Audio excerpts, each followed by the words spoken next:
함께 봉독했던 말씀 중심으로 위기 앞에서라는 제목으로 은혜 말씀을 나누겠습니다. 여러분, 미국 역사에서 가장 위대한 대통령 누구냐고 물으면 여러분 뭐라고 말씀하실까요? 링컨 대통령, 그러죠. 정말 그래요. 아직까지도 모든 사람들이 잊지 못하죠. 그분의 정기를 잃고 이렇게 용기도 얻고 또 앞으로 어떻게 살아야 될 것인가 또 새로운 길도 찾곤 합니다. 근데 그분은 정말 가난한 집안에서 태어났잖아요.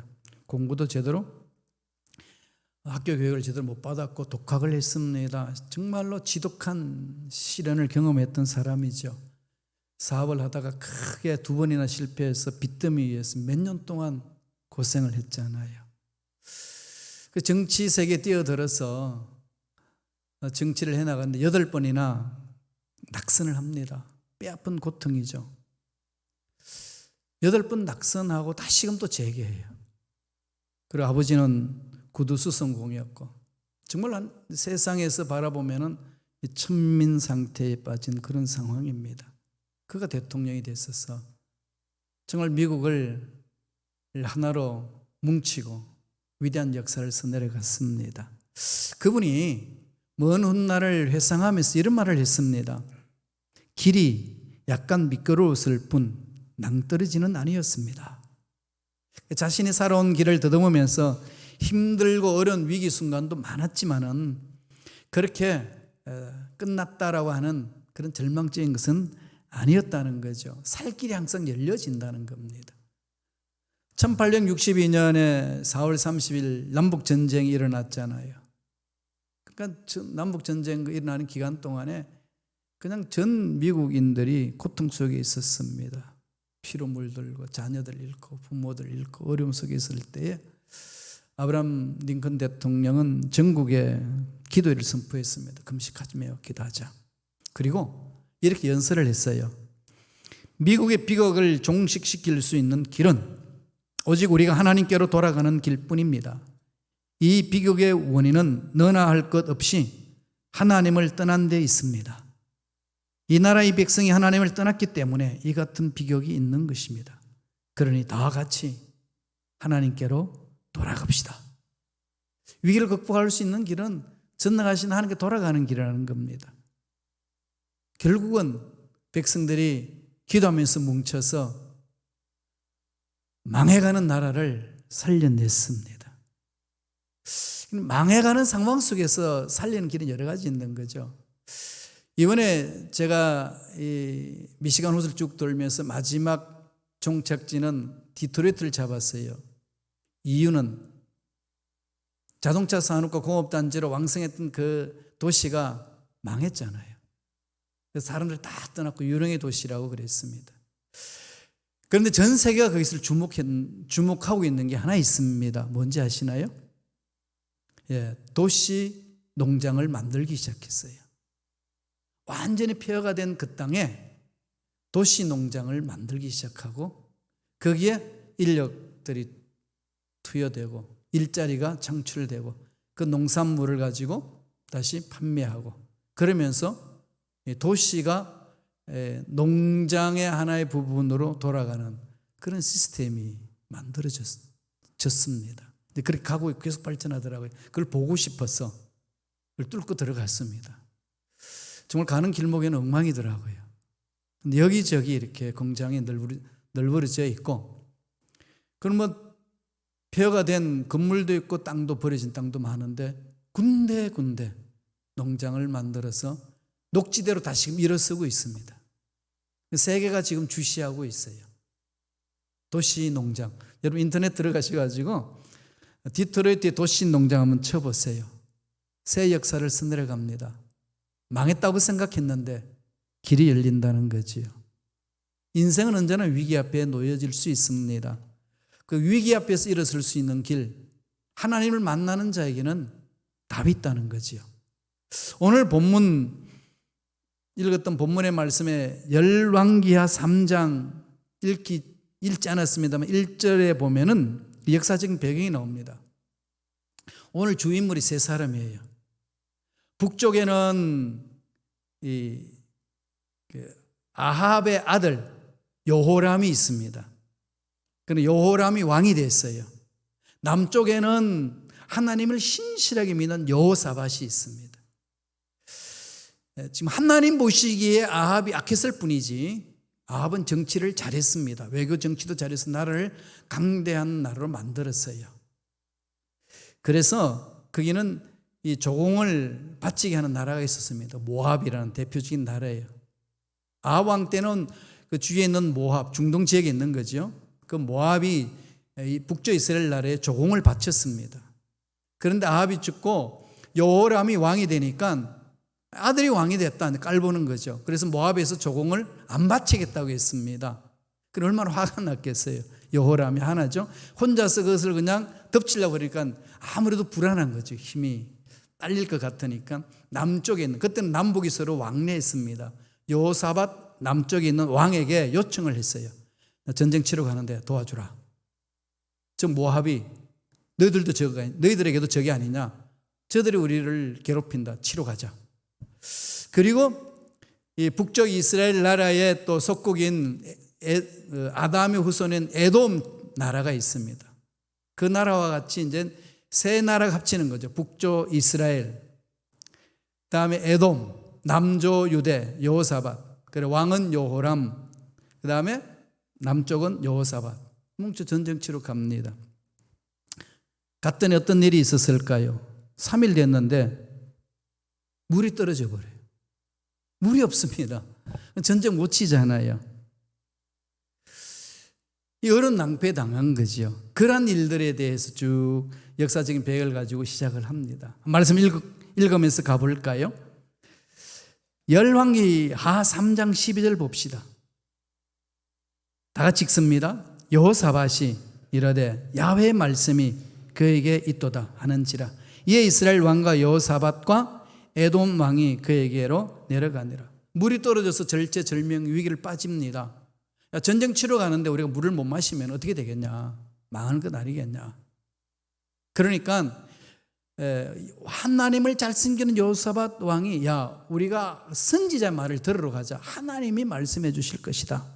그랬더니 여호람은 막 노발대발하면서 막 하나님이 살아계시면은 물도 주시고 뭐 그래야지 무슨 물도 안 주고 그러냐. 하나님이 살아계시면 이럴 수 있느냐 막 삿대질하고 난립니다. 적반하장이죠. 자기 아버지 아합 왕이 어땠는데요? 자기 엄마 이세벨이 어땠습니까? 얼마나 하나님을 대항했습니까? 그러면서 자기가 어려움을 처하니까 이럴 수 있느냐고 이야기를 합니다. 그래서 선지자를 찾아갔더니 그 선지자가 엘리사예요. 그 당시. 그러니까 북쪽의 나라, 북쪽 이스라엘 나라는 나라의 왕은 여호람, 남쪽 유대의 나라의 왕은 여호사밧, 그리고 북쪽에서 계속 선지자 역할을 했던 엘리야 천국을 성천하고 나서 엘리사가 뒤를 이었죠. 그 시대예요. 그러니까 인물이 그런 인물, 세 인물이 이제 움직입니다. 엘리사한테 갔어요. 엘리사가 뭐라고 말하는지 압니까? 13절에 이런 말을 합니다. 다 같이 읽겠습니다.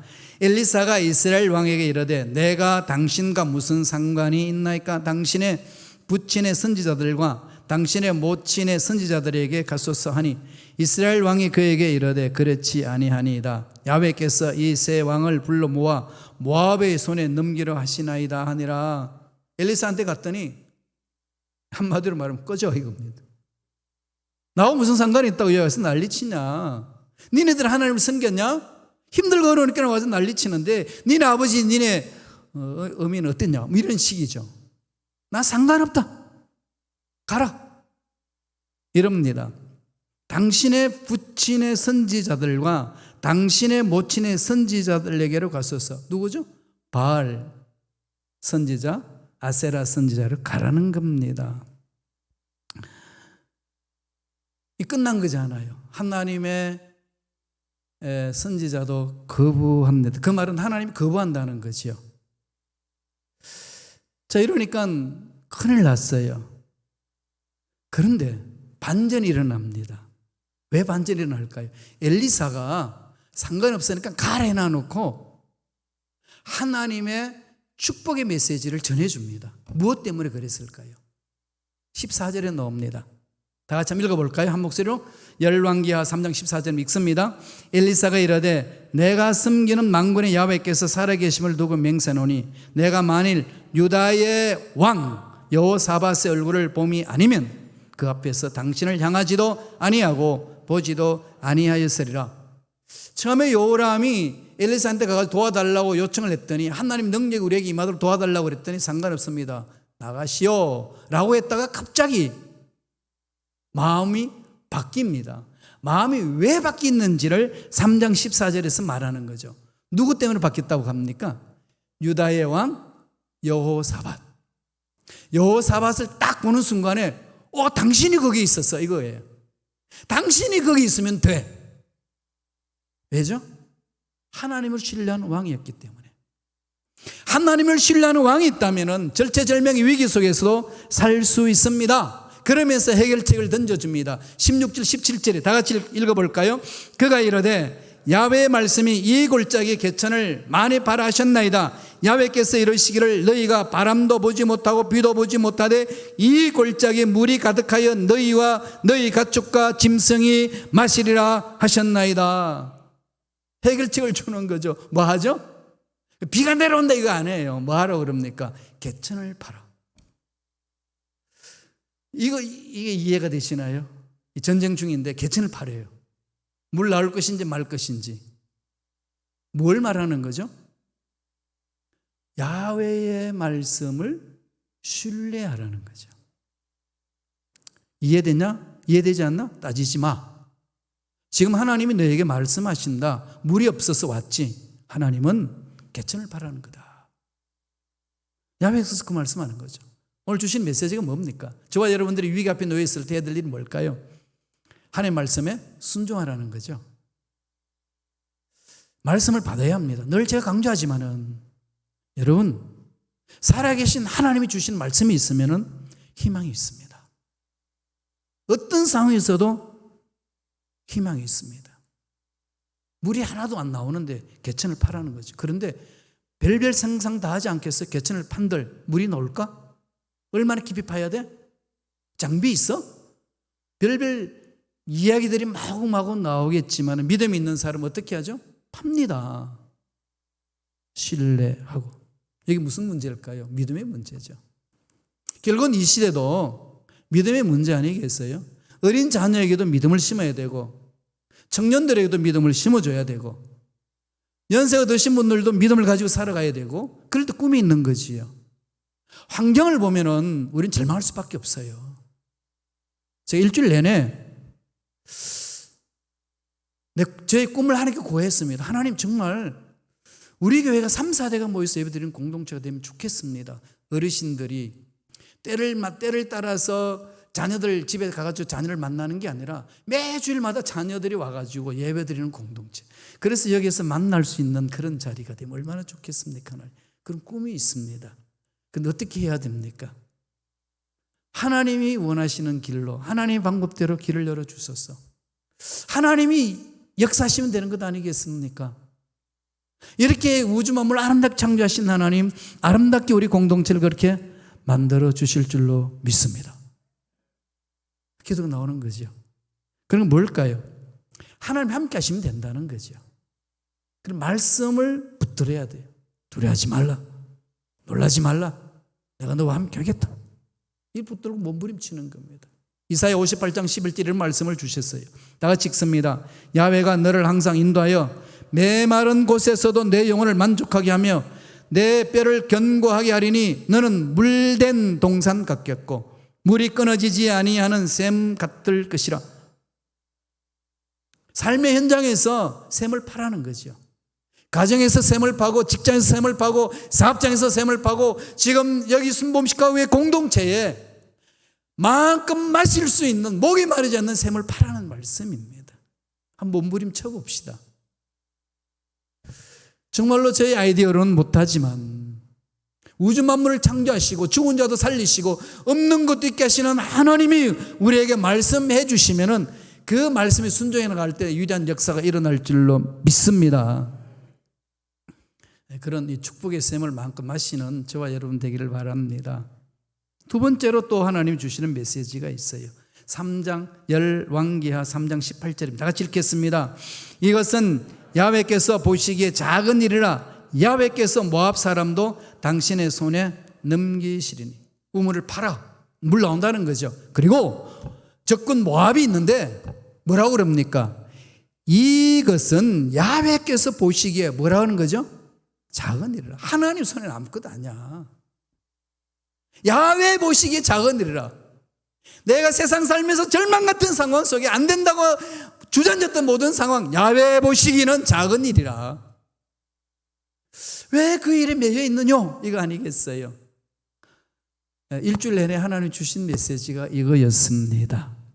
야훼 보시기에 작은 일이다. 너의 생각, 너의 방법 다 내려놓고 나만을 신뢰해. 무슨 말씀이죠? 두 번째 주시는 메시지는 하나님의 능력을 신뢰하라. 어떤 능력이죠? 죽은 자도 살리신 하나님. 아차의 하나님이시거든요. 무에서 있게 하신 하나님, 바라의 하나님 아니겠습니까? 이 하나님을 바라보고 나아갈 때에 우리 믿음 보시고 내 믿음대로 될지어다. 그 선포와 함께 위대한 역사가 일어날 줄로 믿습니다. 사실 전쟁 치러 가는 것도 어렵고요. 개천에 우물을 파는 것도 어렵습니다. 힘들잖아요. 순종할 때 역사 일어난다는 거죠. 전쟁 치러 가는 것보다 개천에 우물 파는 것보다도 새벽 기도하는 게 더 어려운가요? 말씀 읽는 게 더 어려우신가요? 교회 공동체에 나오신 게 더 어려우신가요? 우리 마음들 한번 돌아보시면 좋겠습니다. 저는 하나님께 맡겼어요. 그렇잖아요. 제 인생은 그랬어요. 차를 두 내외가 차를 타고 이제 가는 겁니다. 이런 얘기 저런 얘기. 또 의견 대립하면은 그냥 큰 소리 나왔다가 또 휴식처 갔다가 그냥 바람 쐬고 다 정신 차렸다가. 그러면 제가 그랬어요. 내 인생은 하나님께 맡겼다. 하나님 인도한대로 갈 거다. 죽으라 그러면 죽을 거고, 가라면 갈 거고, 버티라 그러면 버틸 거고, 온전히 내 인생은 하나님 손에 있다. 그러니까 하나님의 음성에 귀를 기울이자. 그러면서 두 내외가 차 안에서 그런 말을 하면서 주거니 받거니 하면서 은혜 속에서 보냈습니다. 하나님 앞에 순종하며 나아갈 때 어떤 역사가 일어난다 오늘 결론 내려줍니까? 열왕기하 3장 20절입니다. 다 같이 읽겠습니다. 한 목소리를 읽을까요? 아침이 되어 소재 드릴 때에 물이 에돔 쪽에서부터 흘러와 그 땅을 가득하였더라. 에돔 쪽에서부터 흘러와 그 땅에 가득하였더라. 주여, 나갔던 청년들이 이 공동체에 몰려드는 놀란 역사 있게 하여 주시옵소서. 우리 자녀들이 교회 공동체를 사랑할 수 있는 은혜를 허락하여 주시옵소서. 부르짖는 자들마다 하나님의 놀란 그런 능력이 나타날 줄로 믿습니다. 그 은혜를 마음껏 체험하면서 승리하시길 바랍니다. 기도하겠습니다. 하나님 감사합니다.